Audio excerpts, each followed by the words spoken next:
So, hi everybody for joining. Thanks for joining, all of y'all. And yeah, here we start with the session, and we are doing this for the second time. There's a second edition where we are introducing the untitled artist, and they're getting into a conversation with Nikhil Purohit here. So, I would just like to introduce Nikhil before we begin. So, Nikhil is a visual artist, professional working in the field of humanities, actively contributing to the cultural exchanges through arts administration. He has studied painting as a core subject and pursued ancient Indian history to understand the socio-cultural fabric of ancient civilization. Nikhil works with organizations. Just a second, sorry. Yeah, so Nikhil works with organizations and individuals to document their art practices and engages with art education to nurture and promote artistic endeavors. Based in Mumbai, his practice connects him with the Mohile Parikh Center for Visual Arts, the Indian Contemporary Art, Amity School of Fine Arts, and similar pedagogical platforms. He heads the initiative Fande, dedicated to documenting the arts to promote heritage and its management. So, Nikhil, I would like you to take over from here and welcome to the session, and thanks for doing this for us. It's a pleasure, and thank you, Meher, for the lovely introduction. I just want to ask you if we are also connected live on Facebook.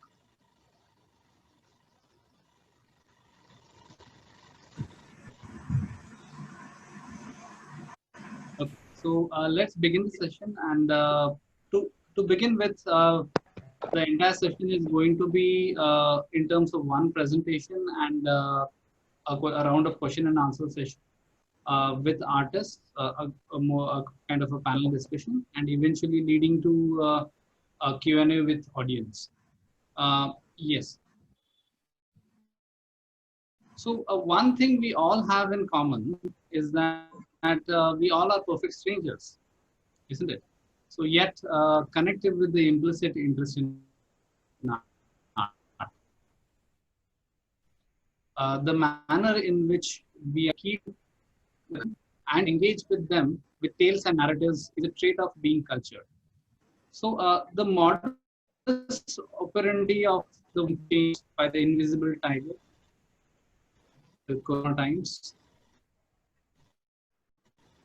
all the creative faculties brought to a pause. The demand for the new modalities of making, sharing, and art has become even more cultural production, reflecting both the merit and flaws of the persistent civilization. Thus, the type of defines the laminas of cultural formations.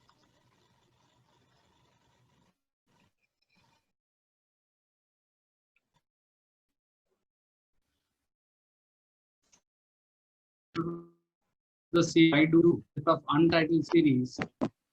We have a artist with both nascent and form practices. They cumulatively reflect the anxiety, compassion, lifestyle illusions, and ontological disparities. Through the will be representing the artists from each virtual exhibition 1, 2, 3, and 4.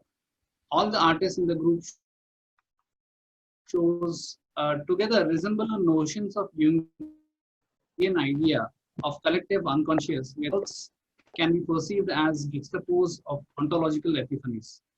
So to begin with, the first session does not have anything common in particular, and perhaps that makes it a curious composition to learn more about their thoughts and see their manifestations together. The discussions with the artists would enumerate the modalities of their diverse practice through the lens of collective memories, context, and imagery. The triggers to events and life experiences are occurrences. So today, as we go deeper into the 21st century, the reasons for disparities, disjunctions, derangements have surfaced significantly,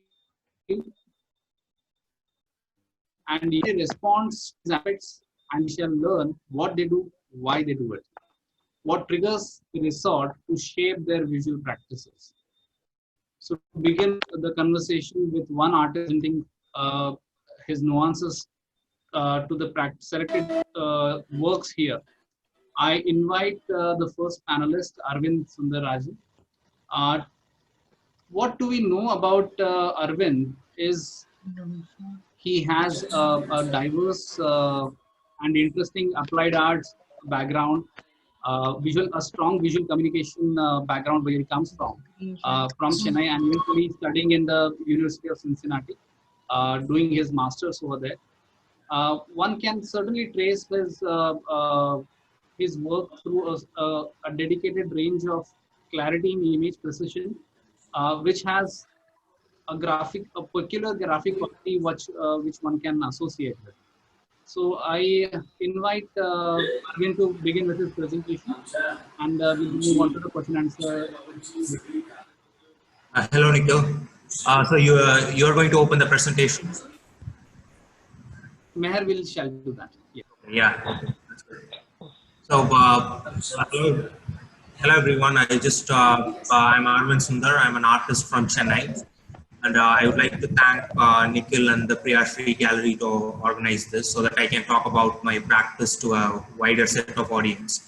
I mean, this is one of the first times where I'm talking to like a pan-Indian audience. So usually my crowd will be a little smaller, and I have given a lot of talks in the US, but this is the first time I'm giving a talk in for a pan-Indian art audience. So I'm kind of excited for that. So so my background is I have a degree in visual communication and also in painting. So I have like a graphic design background and also art history painting. So I'll just give you a short tour about my practice and how I have shaped my practice over the last few years. So it starts from my masters and whatever I practice till now. So Meher, can you open the presentation, or I'll open it?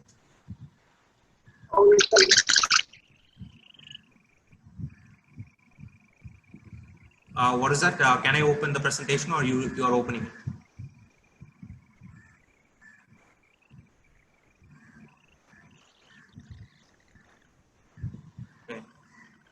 So yeah, so it's so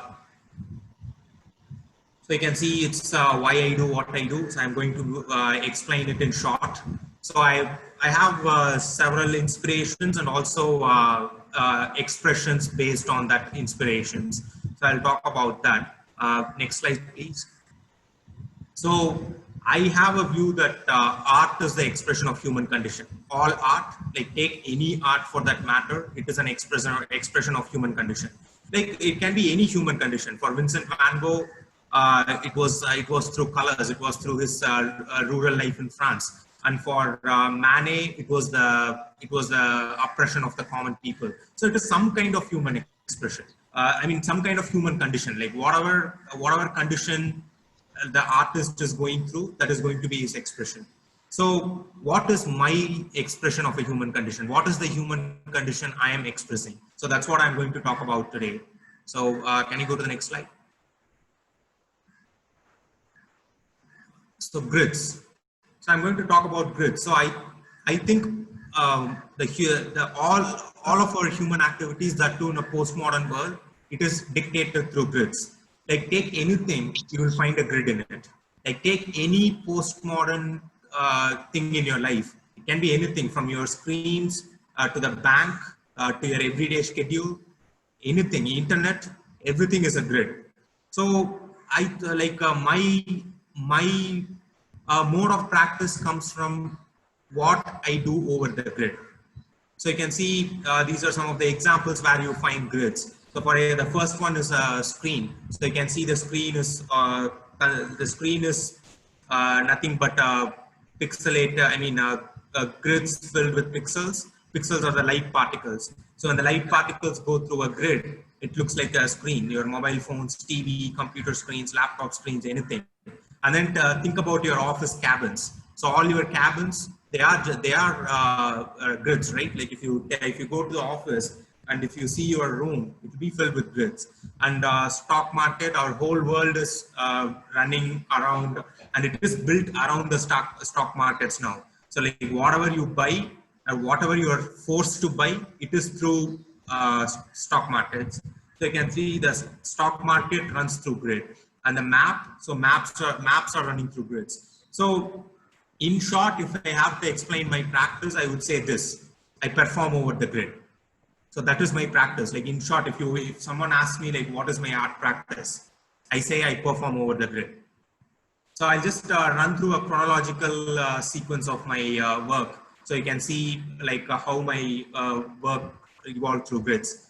So it all began in 2016 when I was in the US, and I was thinking about my existence there, like as a foreigner, as a someone who is not from an English speaking country. Then when I go there, so I was really fascinated with language and how language works. So I made a series of geometrical paintings called as the geometry and language. So I started drawing geometry over and over as how the language is written. So you can see there is like a sequential order to this work. So you can see how each geometrical shape is like alphabet and everything is repeated. So I was really interested in language, and I was reading a lot of philosophy about linguistics, especially Wittgenstein. So I was really fascinated with the book Tractatus. So all these paintings are based on the book Tractatus. So I read the book, and I was trying to visually represent whatever Tractatus was trying to convey. So this is how the grid started, but in this you can see the grid is not so evident except for the pink one where you can see a grid, black grid kind of thing in the left corner. And then I started evolving through the grid. So this is the first instance where the grid started coming through my practice. Next slide, please. So in 2017, so that was late 2016, and in 2017, the grid was very evident in my work. So I started working over the grid. So I screen printed a lot of grids over wooden panels, and I started painting on top of that. So you can see, and I was also reading a lot on color theory. So I was making color contrast and simultaneous contrast and everything over a grid. So what happens when you place color over a grid? That was my primary question. So I was doing that, and also I was really interested in our movement, like how our movements are always dictated by a grid. For example, if you walk through an architecture, a building, your movement is dictated through that architecture. And if you walk on the street, your movement is dictated through that that specific city planning, city plan. So I was really interested in that. So I thought like, how can the movement be dictated through the grid? So I made a series of paintings where my brush movement is dictated through the grid. And then I made another series of big paintings. So these are all like 20 feet and 6 feet paintings. And you can see like how I do a push and pull through grid. So grid is a reminder for flatness of the painting, right? If you read art history, and if you throughout the art history, grid has always been like a symbol for flatness. Whenever you want to assert the flatness of the painting, painters were painting the grid. So I was trying to make three-dimensional illusions inside the flatness. So that was Meher, I think you're going too fast. So that was something I was doing. And then in 2017, I started going through land art. So I was making a series of duct tape paintings. I call these as paintings because on the landscape, I make really big grids, and that look like grids only in certain angles. So that was like a reminder for photography as an angular tool. In this, you can see these grids are around 30 feet wide. So you can see the grid only in one particular angle. Next slide, please.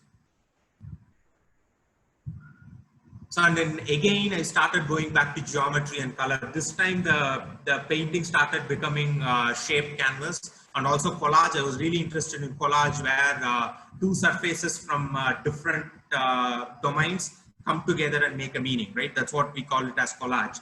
So these are like a series of paintings. I made it, and then I cut it again, and then I put it again to make a new painting. So it's like a very sequential process. You make a painting, and then you cut it, and then you put it again to make a painting, and then you cut it again and make a new painting. So it's like a building over building process, and all the cutting and drawings are based on the grid. So you can see like graphite grids on top of the color. So in some areas you can see those graphite grids. Next slide, please.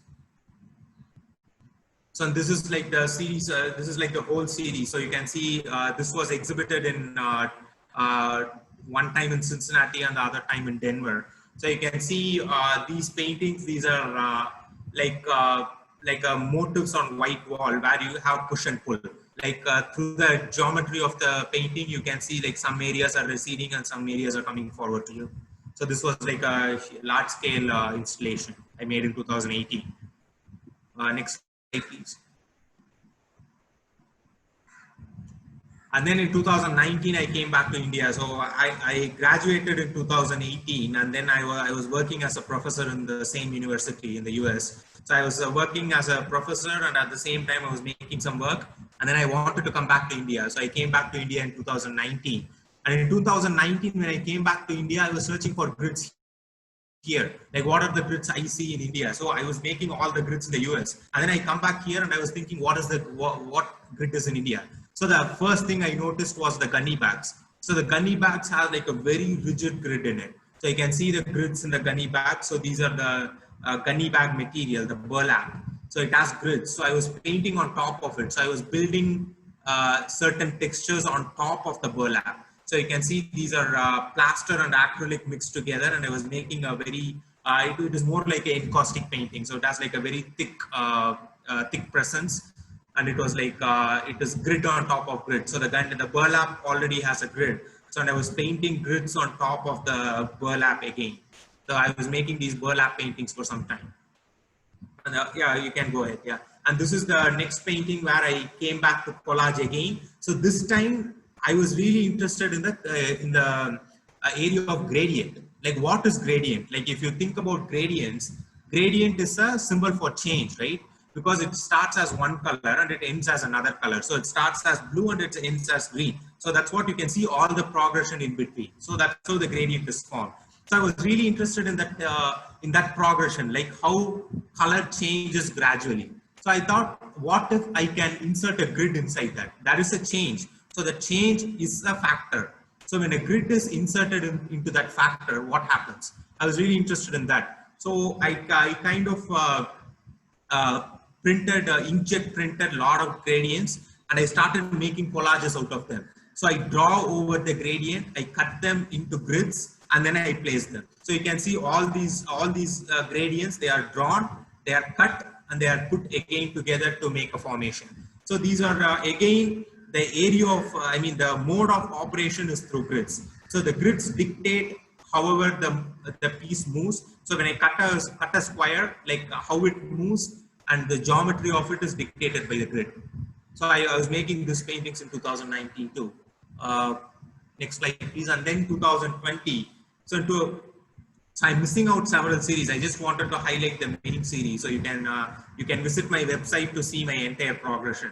So in 2020, I again came back to the geometry of circles. So I was thinking, okay, grid is there. So grid is always like a square or a rectangle, right? Most of the times it is an angular shape. So I was thinking, like, what is the geometry of circle? So circle also has a geometry. So I thought, like, okay, let's why not superimpose a circular geometry over a very rigid angular geometry. So I started making grids. So grid has one element, and also and I started surrounding geometry along with it. So I got some negative shapes with that. So if you see, the green one has like a very curvy, like a green negative shape, and also in the yellow shape you can see. So it's like I was really fascinated with all the negative shapes these paintings were creating. So the whole idea was the negative space. So negative space, grid, and color. So I was making making work with all these three elements put together. And these are also again shaped canvas paintings. And then in 2020, the last series of work I made, and which is in Priyashri Gallery now. So these are the paintings which you can see in the show now, an untitled series. So I was thinking, okay, I'm really interested in the formalist side of grid. So I was thinking about the geometry of the grid, color inside the grid, line inside the grid. So what about the social factor? Like we are inside the grid. So that's what I told, right? Like in my philosophy, I said grid is dictating us, grid is everywhere. So I thought, okay, where is the grid? Like how do I represent it in a graphical way? So that's when again I started making collages. So I made these very small collages. These are like 3 inches by 6 inches. So it is about the social grid I find. So for the first example, in the blue one, you can see the politician, bureaucrat, and the common people and the virus. So you can see the coronavirus. So that's the red dot. So you can see they are doing a balancing act. So the balancing act is based on the grid. Like wherever they move, they might topple, they might not topple. So there is a story behind it. And again, the second one, that's about the migration issue, where the migrant laborers were not able to get transport to go back. So I was making a statement where you can see the grid has 2 sides, the top and the bottom. So the migrant is on the front side where he is like walking towards us, but the bus is upside down. So it's like where he cannot go upside down, he cannot access the bus. So I was making like a story, it's like a visual story through the grid. So the inspiration for this came from the Russian constructivism. So the Russian constructivists did a lot of collages based on these. Yeah, that's it. So you can, yeah, the next slide, please. So you can ask any questions if you want, and you can visit my website if you want to see the whole series progression. So these are the main series I have talked about, but I have done more than this. I'm welcome to take any questions if you have. Great. Meher, could you please stop the screen sharing? Sure. So Arvind, yes. To begin with the questions here, yes. On a lighter note, how do you organize your house?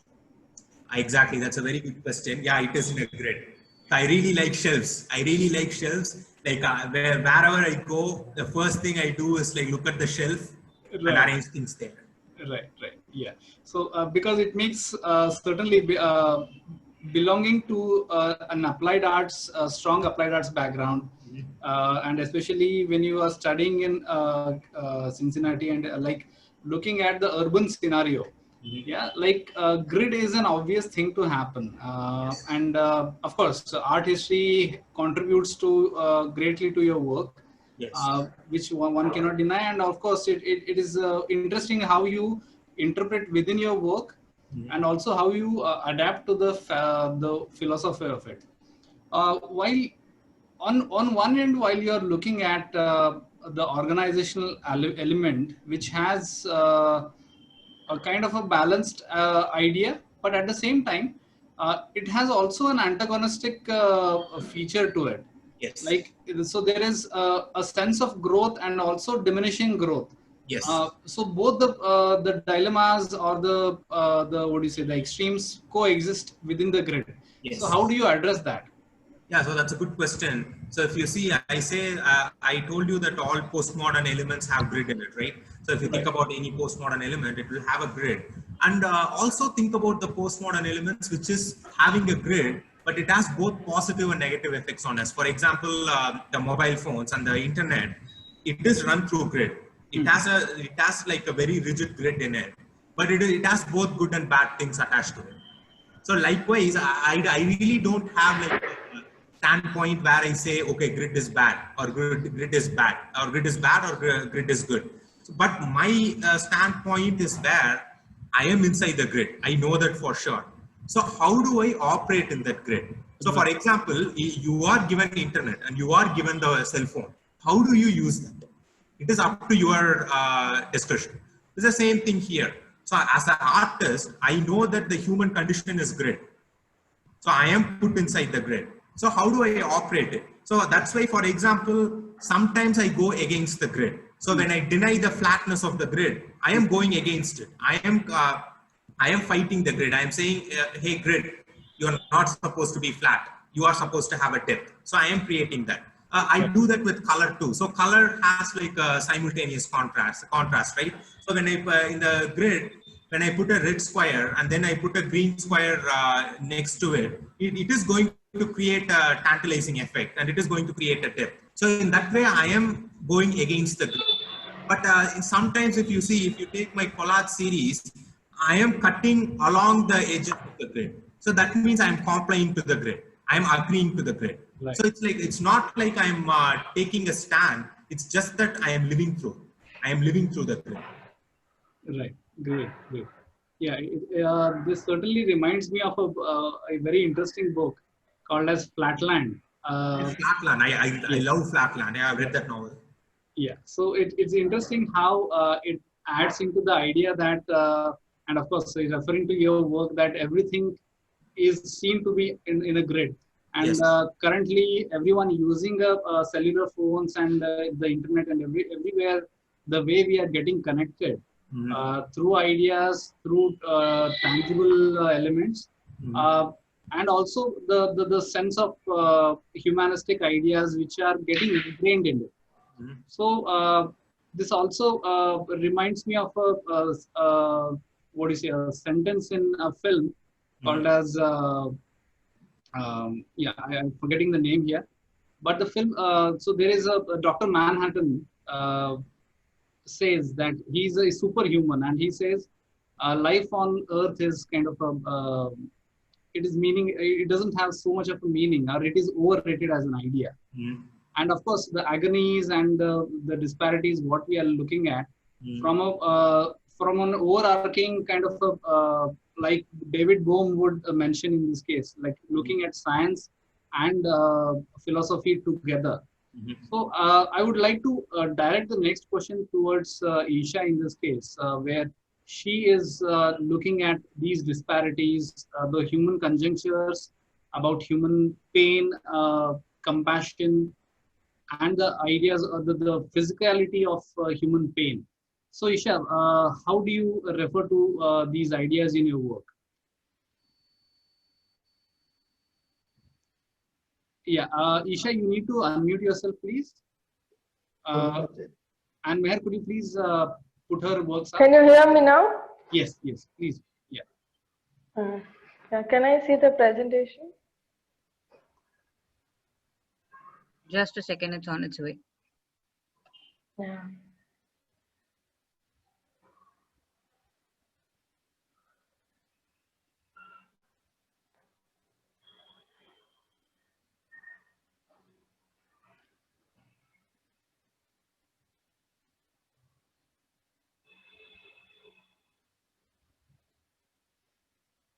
Okay. So firstly, I would like to thank Priyashri and the team for having such an eye-awakening event today to embark upon us. And I guess in my practice, yes, like in Erwin's practice, if I would take from that the human condition, if I would rather quote unquote, it does matter in my practice because it has a an aspect of illness, like it is very relevant if I feel in today's time, illness as a genre and illness as a state of human condition, and how the despair aspect of it is prevailing in our society. So these are the works that I have done from Priyashri's show, and these are the works which began during the lockdown. And could you please move next slide? Yes, I think it's a series of 5 works, but yeah, this is the last one that you're showing. Yeah, you can just scroll over it.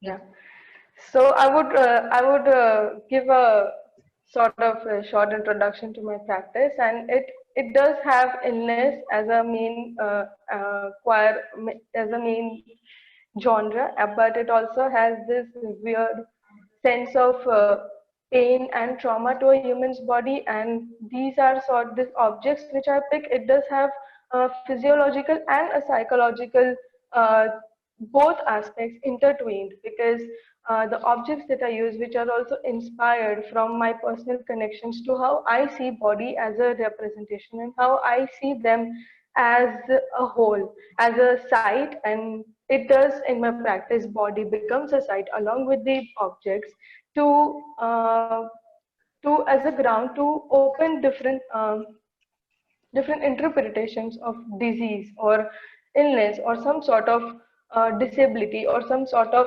unquote, I would say, disableism. Yeah. So it has autofiction and autobiographic gratification as a main aspect. If I would continue to other, like these are the works which has this aspect, because it does have a personal connection to my practice. So yeah, this is to sum up.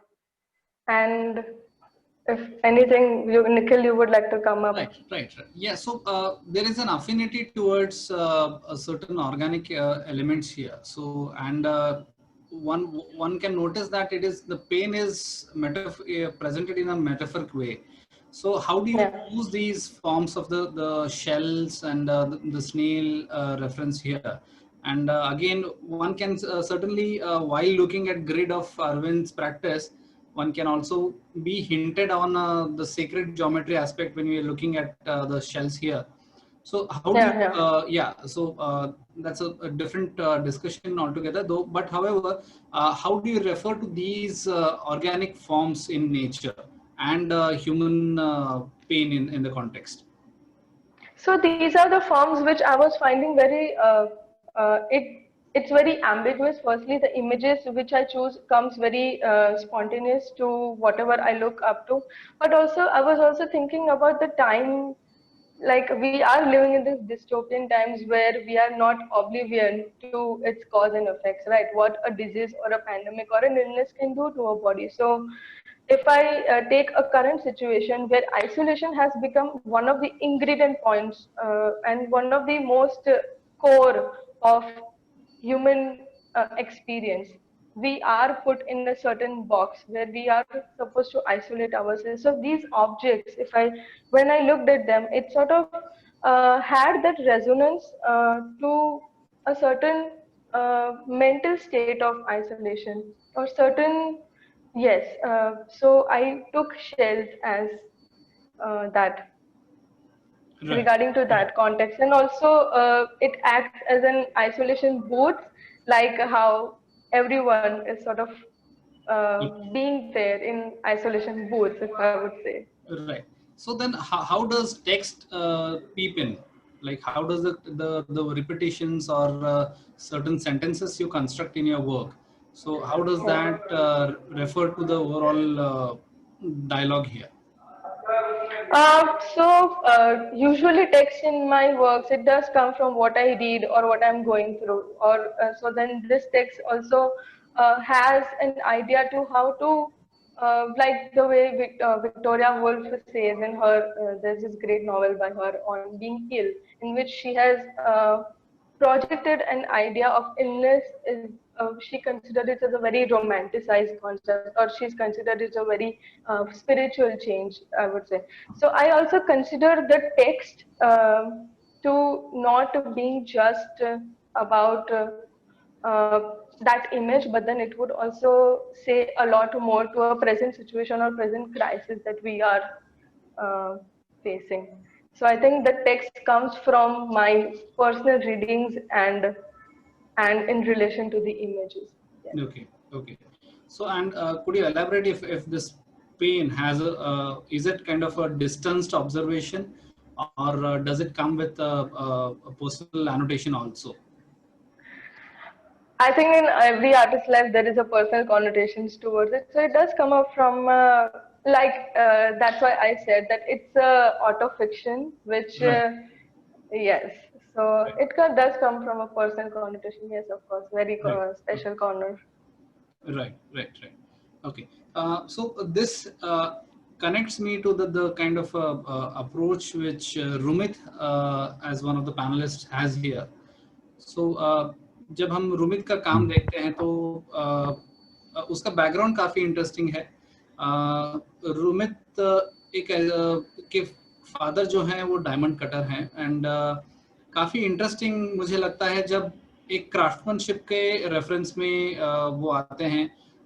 वो सूरत को belong करते हैं और उनका काम देखा जाए तो क्ले से बने हुए चीजें हैं। क्ले का जो इम्प्रेशन है नेचुरल इम्प्रेशन है, और लेबर को देखने की एक जरिया है उनका। क्राफ्टमैनशिप एक तरह से है, मतलब diamond cutting requires a particular peculiar craftsmanship and we all know that.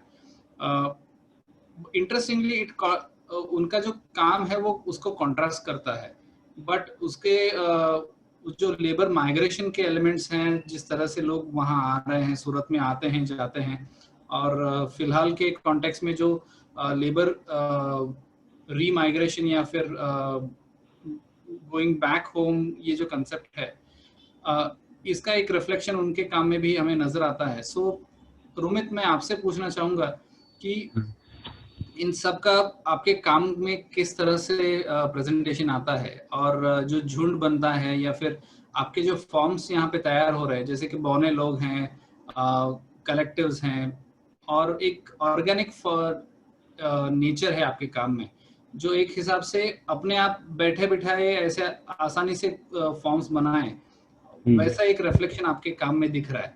सो ये प्रोसेस आपका, उसके बारे में क्या बताएंगे आप? बेसिकली मेरा प्रैक्टिस स्टार्ट होता है कि my practice start with observing my immediately surrounding space and figuration, and मतलब जहाँ से मैं बिलोंग करता हूँ उसी वर्किंग क्लास कोई मैं मेरे काम में लाने की ट्राई करता हूँ, और उसको साथ ही ज़्यादा कनेक्ट रह के आया हूँ वहाँ से। तो उन लोगों की जो इकोनॉमिक एक्टिविटीज होती है, जो एवरीडे लाइफ में लोग करते रहते हैं, बेसिक नेसेसिटी को पूरी करने के लिए वो कहीं ना कहीं अपने अपने काम में बिजी रहते हैं। तो वो सब एक्टिविटी मुझे मेरे काम में ज़्यादा इम्पेक्ट करती है, और वो बेसिक नेसेसिटी एक सोसाइटी की पोजीशन को रिप्रेजेंट करती है। और जहाँ लेबर की जो बात होती है कि लेबर प्रॉपरली, मैं लेबर क्लास की बात नहीं कर रहा हूँ, पर एक जो मैंने बोला कि इकोनॉमिकली एक्टिविटी जो चल रही है वो भी एक लेबर ही होती है मेरे लिए। कि छोटी छोटी जो मतलब जो कहीं काफी लोग सुबह से शाम को काम करने के बाद रात को भी काम कर रहे, तो रात शाम को घर पे आने के बाद भी वो एक्टिविटी चल रही, तो वो सब एक्टिविटी मेरे वो एक लेबर का ही हुआ कि एक टाइम और मेहनत करके एक पैसे मतलब प्राप्त करते, तो वो एक लेबर बनता है, और मेरे लिए वो भी एक लेबर रहता है। Right, okay, right, yes. So आपके ड्राइंग्स में जो जिस तरह से आप रिप्रेजेंट कर रहे हो, चारकोल के कनेक्शंस हैं उसमें, और ये जो सीक्वेंस में लोग हैं, तो यहाँ पे एक तरह का एक स्पेसिफिसिटी है जहाँ पे उनके कपड़े या फिर वो जिस तरह से खड़े हैं, और वही आपके क्ले वर्क्स में थोड़ा सा एम्बिग्विटी, जहाँ पे उनका यहाँ पे लोग कौन लोग हैं, किस तरह के लोग हैं, ये समझ में आना ज्यादा स्पेसिफिक होता है। तो ये बदलाव आपके क्ले वर्क में और ड्राइंग में ये सिर्फ टेक्निकल फर्क है, या किस तरह से आप इसको देखते हैं? वो टेक्निकली भी बहुत प्रॉब्लम, एक मटेरियल का भी एक लिमिटेशन भी होता है। तो काफी टाइम वो मटेरियल की वजह से अपने आप को बहुत कुछ किया जाता है। एक मटेरियल का मतलब चारकोल यूज करते तो एक उसका लाइन भी इतना स्ट्रांग होता है ना, कि जिसकी वजह से वो बहुत कुछ अपने आप काम में बहुत मतलब एक पूरा कॉन्टेक्स्ट चेंज कर देता है। जैसे टेराकोटा में भी वो मटेरियल का मिक्स रहता है। Right. Also, I try to capture of essence, एक मिनट, मतलब उन लोगों की जेस्चर और पोस्टर को मैं बहुत ट्राई करता हूँ उन लोगों को समझने की और मेरे काम में लाने की। जी। तो ओवरऑल आप इसी स्केल में काम करते हैं, या जनरली ये स्केल क्या है काम का, किस साइज में बने हैं, उसके बारे में जानकारी देंगे? जब स्कल्पचर का जो होता है तो स्कल्पचर वेरी स्मॉल होता है, मतलब बहुत छोटे होते हैं, 5 या 6 इंच के होते हैं। जब ड्राइंग और पेंटिंग में बहुत पेंटिंग में 4x5 फीट का एक पेंटिंग है आगे हम्म। बार्बर शॉप के, और ड्राइंग ऐसे वो लाइन है तो वो 8 फीट का लंबा है। Right right right. सो ज्यादातर आपका ओवरऑल फॉर्मेट आप मिनिएचर की तरह है, ऐसा हम बोल सकते हैं। क्या क्या? मिनिएचर फॉर्मेट्स में आप ज्यादातर हाँ काम हाँ, ऐसा बोल सकते हैं। मतलब वो चेंज होता रहता है, काफी टाइम वो मिनिएचर होता है, काफी टाइम लार्ज लार्ज स्केल में भी होता है। मतलब ओके ओके लार्ज स्केल में भी जब मैं कॉलेज में था तब मैं लार्ज स्केल में भी बहुत काम किए थे। मैंने सिर्फ बैचलर ही कंप्लीट किया, अभी बाकी है तो। ओके ओके, बढ़िया बढ़िया, राइट। ये आगे इसी एलिमेंट को मैं आगे ले जाना चाहूँगा। जो लेबर के रेफरेंस यहाँ पे आता है, और आगे जाके संजीव के काम में भी ऐसे रेफरेंसेस हैं। जो टेक्सचुअल रेफरेंस ईशा के काम में हमें नजर आते हैं, वो बहुत ही अलग हैं संजीव के काम में। सो मैं संजीव से आगे पूछना चाहूँगा कि टेक्स्ट का आपके ओवरऑल काम में क्या हिस्सा है, किस तरह का रोल उसमें प्ले होता है, और एक कैजुअल अप्रोच है। ऑफकोर्स आप बंगाल को बिलोंग करते हैं, शांति निकेतन के एक ट्रेडिशन से जुड़े हुए हैं। सो वो सारा देखते हुए अक्रोमेटिक चारकोल का इस्तेमाल बहुत ही स्ट्रॉन्ग एक ट्रेडिशन से को रिफ्लेक्ट करने वाला काम है, बट उसमें टेक्स्ट का एडिशन है और एक थोड़ा सा लूजली अप्रोच जो इजीनेस है, वो क्यों आता है और किस तरह से आता है आपके काम में, संजीव?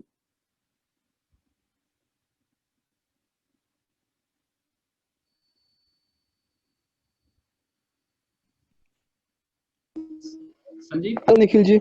जी। हेलो हाँ, निखिल। हाँ मेरा आपको सुनाई सुनाई दे सुनाई दे रहा रहा है? है आपको? हाँ, सुनाई दे रहा ओके है। ओके। बोलिए। हाँ ठीक है। मेरा नाम संजीव है, मैं शांति निकेतन से बिलोंग करता हूँ। Thank you to all at first. तो मैं थोड़ा इससे I hope you seen my those work Nikhil. थोड़ा आवाज में दिक्कत आ रहा है आपकी। हेलो, इधर नेटवर्क का थोड़ा प्रॉब्लम है। कोई दिक्कत नहीं, आप धीरे बोलेंगे तो शायद हमें समझ में आ जाएगा। आप बोलिए। हाँ हाँ, तो जो पहले का जो काम है, हाँ जी। हाँ, वो थोड़ा डिफरेंट है, और जो रिसेंट है वो थोड़ा डिफरेंट है। आप होगा निखिल जी। जी हाँ, तो उसके बारे में और बताएंगे। हाँ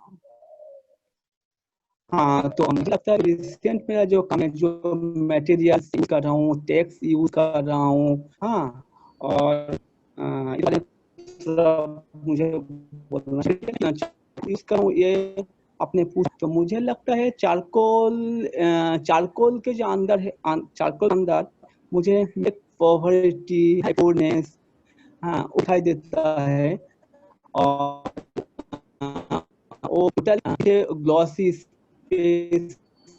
से क्योंकि चारकोल हम लोग का जो मिट्टी का जो घर होता है ना, उसको रिप्रेजेंट करता है, मुझे लगता है वो dark like that.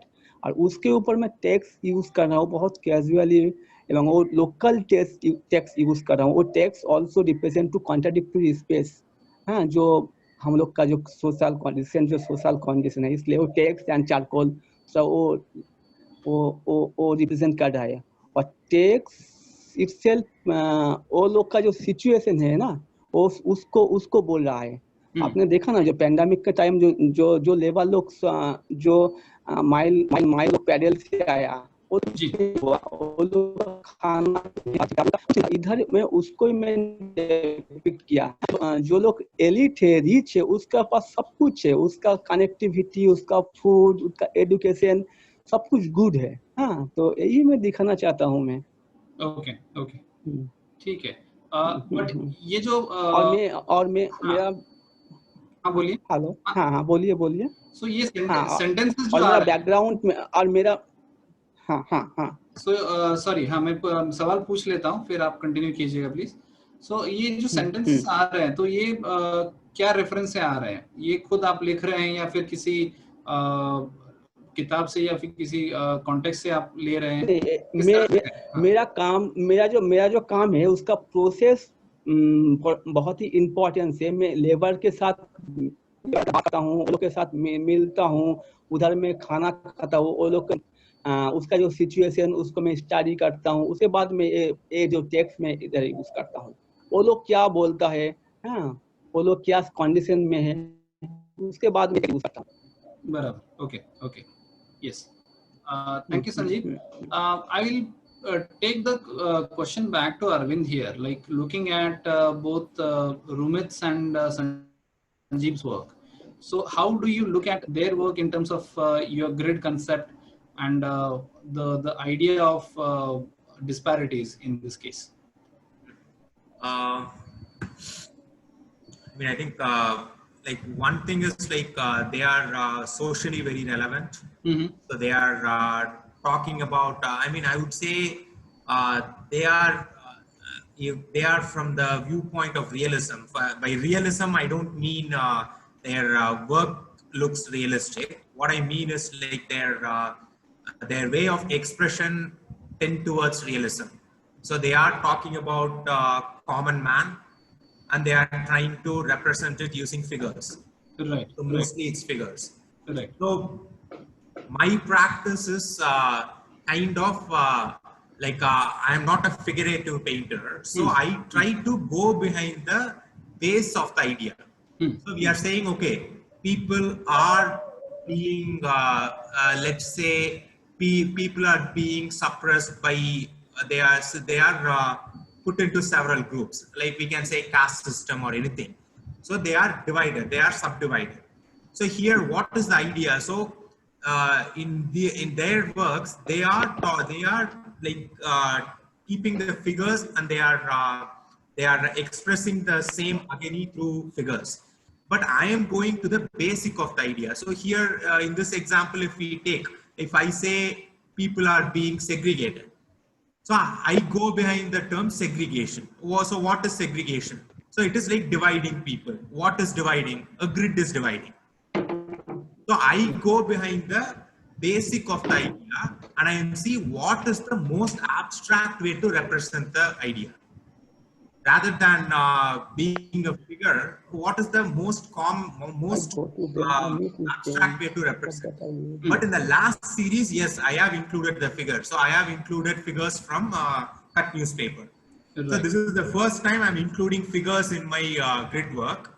Right. And I think it's panning out pretty good.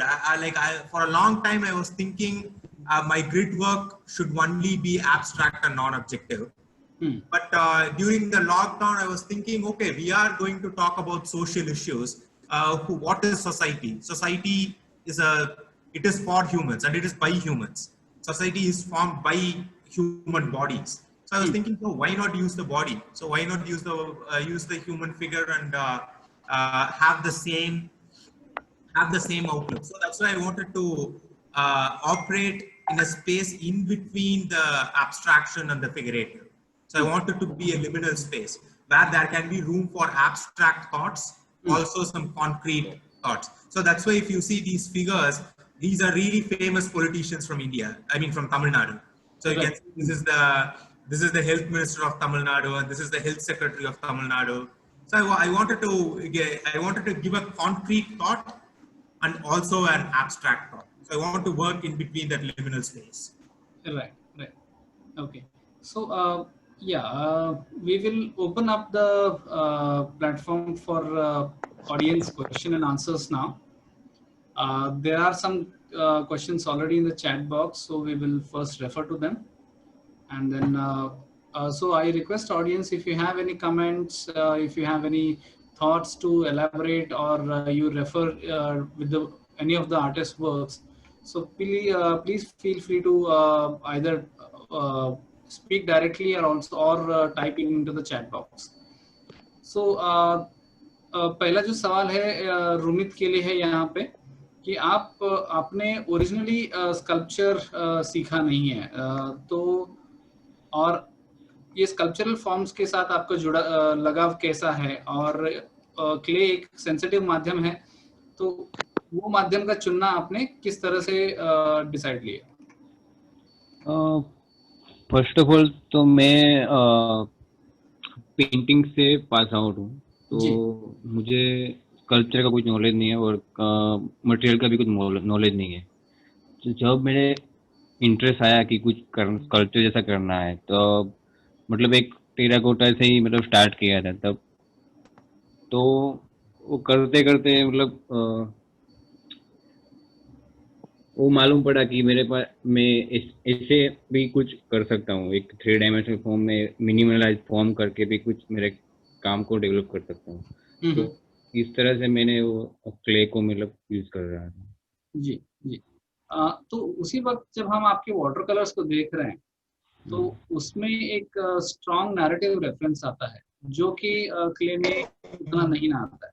सो जैसे कि मैंने तो पहले भी आपसे पूछा था कि क्या ये रेफरेंस जो है मीडियम को अभी एक्सप्लोर करने का लिमिटेशन है या जो वाटर कलर में आप कर पा रहे हैं या वो पर्टिकुलर रेफरेंस को जितना आप अपने स्किल के हिसाब से एलैबोरेट कर पा रहे हैं। सो इसमें एग्जैक्टली अप्रोच में डिफरेंस किस तरह से क्या आप दोबारा या फिर उसको एलैबोरेट और कर सकते हैं? डिफरेंस तो एक एक दोनों को एक बाउंड्री रहती है, दोनों मीडियम की एक लिमिटेशन होती है। तो जैसे मैं बोला कि कल्चर का मिनिमलाइज फॉर्म हो जाता है, वहाँ पे मैं चाहे कितना भी डालूं वो नहीं डाल पाऊंगा।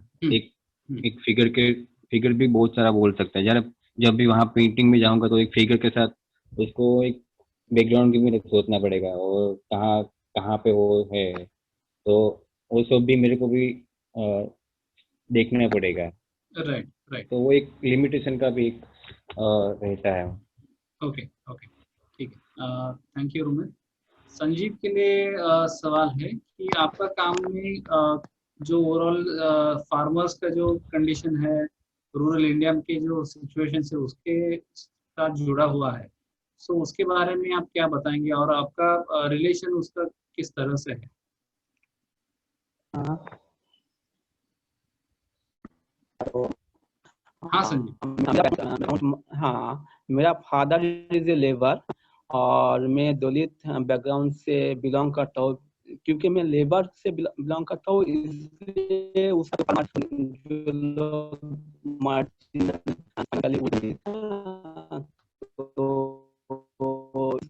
करता हूँ।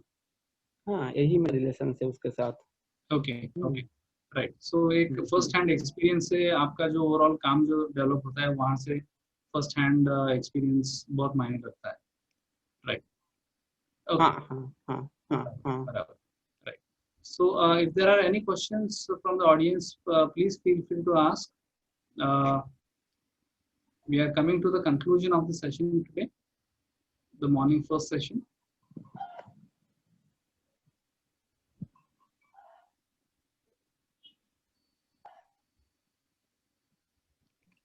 Isha, I think you'll have to unmute yourself. Yeah. I have a question for Arvind. You. Hi. I see in your practice, in your early works, for instance, there is a lot of importance put on the formal aspect of grid, right? And if I see, if I, as a personal, if I put a critique to your recent body of works, it gives much more sense of relevance to the current situation. So how do you see grid as a social structures within our current hegemonic power structure and its dynamics that we as citizens are facing today? Is your grid is an alternative to run away from the situation that we are facing today as I think, how would I put it?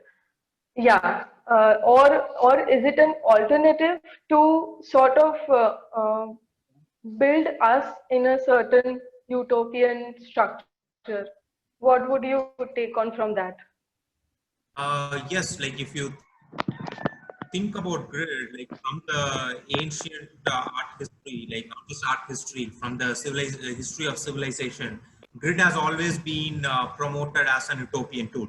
So whenever they want to create a very flourishing civilization, they were looking at it from a point of grid. For example, take Egyptians, Sumerians, even Harappan culture, they were all built on the idea of grid. But so the utopia is again a very problematic thing to discuss. So I think what we discuss as utopia is something where even the Russian constructivists, so they were saying like grid is the symbol for utopia. So that's why when the communists were trying to create the utopian nation, so they were That's what I was thinking, yeah. running, the artists were using a lot of grids in their work. So that's why if you see the Russian art history from the early 20th century, it is filled with grids. So again, now, as of now, I don't have a like a pinpointing answer to that, because I can say that like Stalinism was authoritarian. So you cannot say that, okay, utopianism is good.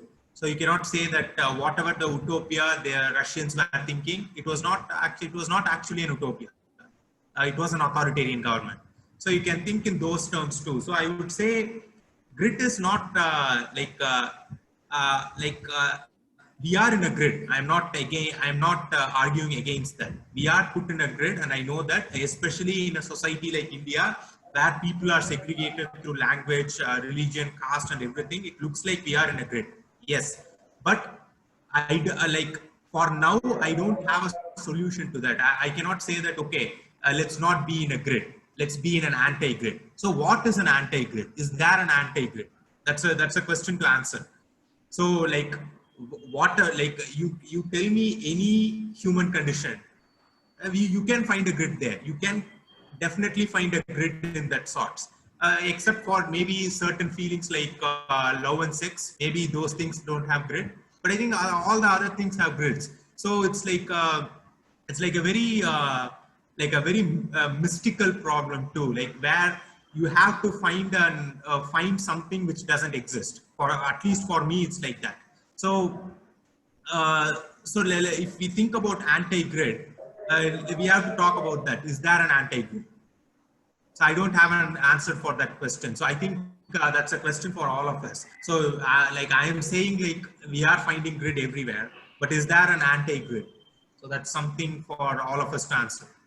Right. So this has a So even to slightly respond to Isha on behalf of Arvind, and also to what extend the discussion what Arvind stated right now. So we are like, what is the system and what is an anti-system? So historically, we have always seen that there always exists the kind of a dichotomy of system as well as the anti-system together functioning, sometimes hegemonically, orthodoxically, and all sort of things which are involved in it. Perhaps when I look at Arvind's work, more than these direct social connotations, I see a reference to organic pattern making in it. And these are secondary or kind of a hinted or tangential references, which one can certainly say, but it's a rubric of inherent qualities which is evident throughout his work. So that's an opinion what I can state in this context. Yes.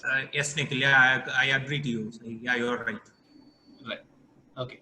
So I think it's a good note to conclude the session, and the session can of course flow over into more discussions in the second session in the evening at 5 o'clock with 4 more artists, where we'll be discussing the similar ideas in their context of the practices.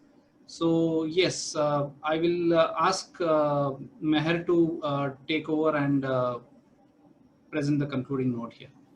Yeah, so thanks a lot, Nikhil. I think it was a very engaging session this time, and also like all the works were very in detailed explained and very well put together. So yeah, thanks a lot for that, and I look forward. Thank you all the audiences for joining us, and please do join us also at 5 o'clock. We'll be presenting 4 more artists from the Untitled series, and Nikhil will take over with his wonderful bringing together of the artists, and we'll take it forward from there.